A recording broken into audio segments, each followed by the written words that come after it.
Goat লাইফটা হিন্দিতে দেখে এলাম এবং I am thoroughly impressed with this survival drama. তো স্টোরি ব্যাপারে আমি যদি ছোটো করে বলি তো দেখাচ্ছে যে নাজিব মানে পৃথ্বীরাজ সুকুমারের যে চরিত্রটা, সে কেরালার একটি গ্রামে থাকে এবং সে ভালো চাকরি ভালো ইনকামের স্বপ্ন দেখে সে সৌদি আরবিয়া যায় এবং সেখানে গিয়ে একটা জায়গায় তারা গোটের একটা ফার্মল্যান্ড রয়েছে, একটা সেক্লুডেড ফার্মল্যান্ড রয়েছে, মানে সেটা অন্যান্য জায়গা থেকে পুরোপুরি আলাদা। সেখানে সে স্লেভ হয়ে যায়, সেখানে সে ক্রীতদাস হয়ে যায় এবং সেখানকার সে ভেড়া ছাগল সে উট যে গৃহপালিত পশুগুলো রয়েছে তাদের সাথে ওকে রাখা হয় এবং তাদের দেখাশোনা করা, তাদের দেখভাল করার কাজ তাকে দেওয়া হয়। তো তারপর সে ইভেনচুয়ালি সে পালানোর চেষ্টা করে এবং পালিয়ে সে কি ফেরত আসতে পারে কি পারে না, সেই পুরো জার্নি নিয়ে হচ্ছে এই সিনেমাটা। পুরোটা দেখতে হলে আপনারা দেখে আসতে পারেন। দ্য গোট লাইফ মালায়ালাম এবং হিন্দি দুই ল্যাঙ্গুয়েজেই রিলিজ হয়েছে। তো প্রথম ভালো কাজ যদি আমি বলি, এখানে হচ্ছে প্রথমেই আমি বলবো ডিরেক্টর এবং পৃথ্বীরাজ সুকুমার।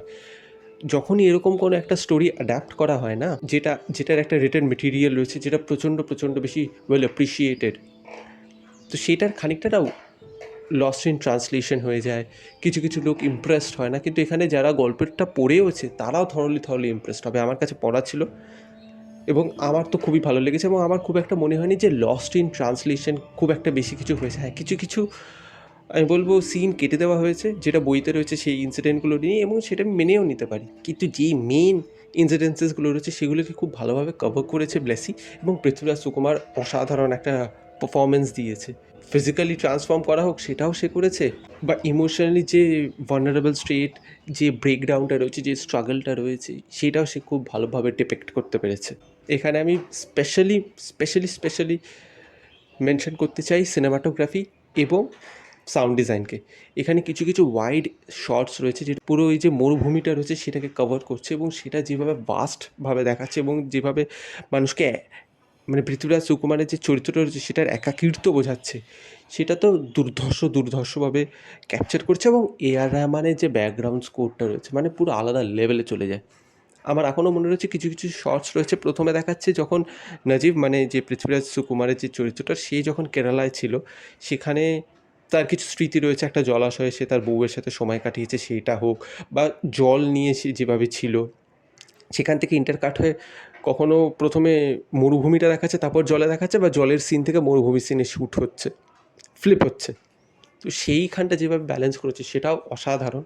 এবং আমি আরেকটা জিনিস বলতে চাই, শেষের দিকে মানে ধরুন লাস্ট 50 মিনিট মতন সেখানে ও পালিয়ে যায় ওই ফার্মল্যান্ডের থেকে এবং পালিয়ে সে ফেরত আসার চেষ্টা করে। তো সেই সময় দেখায় যে একজন আফ্রিকান হিলার রয়েছে, সে ওকে হেল্প করতে আসে। এবং ওখানেও একটা সিন রয়েছে যে ডেজার্ট স্টর্ম এসছে, মরুভূমিতে ঝড় এসছে এবং কিছু বিষাক্ত সাপের সিন রয়েছে। সেইখানে যেভাবে টেনশনটাকে দেখিয়েছে সেটা তো আমার খুব খুব ভাল লেগেছে। এবং আমি আমি সত্যি কথা বলছি, আমি এসি হলে দেখেছি কিন্তু আমার কোনো একটা জায়গায় গিয়ে মনে হচ্ছে আমার তৃষ্ণা পাচ্ছে, আমার গরম লাগছে, মানে আমার নিজেকে একা মনে হচ্ছিল। মানে এমনভাবে সে ভাস্ট ল্যান্ডস্কেপটাকে তুলে ধরেছে ডিরেক্টর এবং সিনেমাটোগ্রাফার। এবং কিছু কিছু জায়গায় দেখাচ্ছে পৃথ্বীরাজ সুকুমার মানে ওই যে ও গৃহপালিত পশুদের সাথে ছিল, ও যখন ফেরত চলে আসছে তাদের প্রতি ওর একটা অ্যাটাচমেন্ট চলে এসছে এবং তাকেও নিজের ফ্যামিলিভাবে ট্রিট করতো, তাদের সাথে একটা বন্ডিং হয়ে গেছে। তো সেই সিনটা খুব ভালোভাবে দেখেছি। এবং টর্চারের সিন তো প্রচণ্ড গ্রুটেস্ক এবং প্রচণ্ড ডিস্টার্বিংভাবে দেখানো হয়েছে। এবং সেটাও দেখাচ্ছে যে আমরা ভাবি যে আমরা বেশি টাকা কামানোর জন্য বাইরে চলে গেলেই হয়তো আমাদের লাইফ ভালো হয়ে যাবে, কিন্তু সত্যিটা সেটা নাও হতে পারে।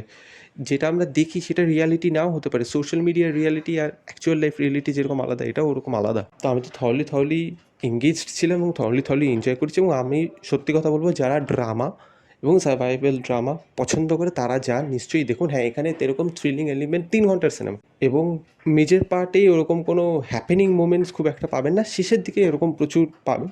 এটা more of a character study, character journey, তো সেটার উপর বেশি ফোকাস করছে। তো আপনারা যদি ড্রামা মুভি দেখতে পছন্দ করেন এবং বিশেষ করে এরকম সার্ভাইভাল ড্রামা সার্ভাইভাল ড্রামা যদি আপনারা দেখতে পছন্দ করেন, আমি হাইলি রেকমেন্ড করবো যান সিনেমাটা এক্সপিরিয়েন্স করুক। এবং এটা সত্যি আমি বলতে পারি ড্রামা সিনেমা হওয়া সত্ত্বেও should be experience or a big screen.